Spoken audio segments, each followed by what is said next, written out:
Alrighty, new part day. Progressive suspension, 412s, 11.5 inch, and of course they came with a sticker. Got to have a sticker.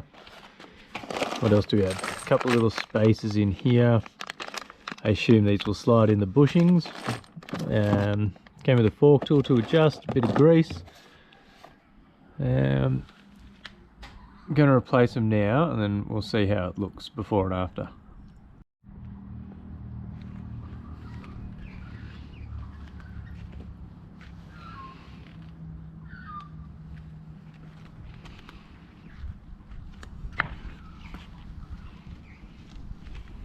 Right, they're the standard shocks. Bounce around, not very good, so progressive ones should be better. Take note of the guard and the gap and see how it looks after I chuck the new ones on.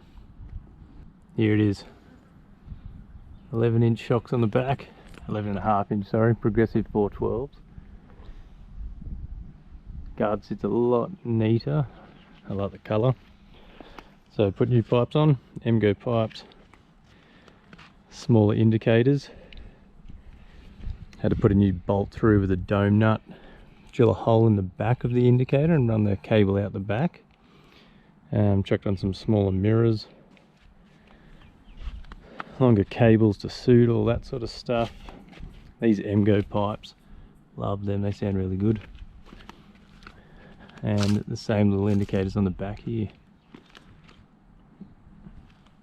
Next step, just got to fit a 19-tooth sprocket and we're good to go.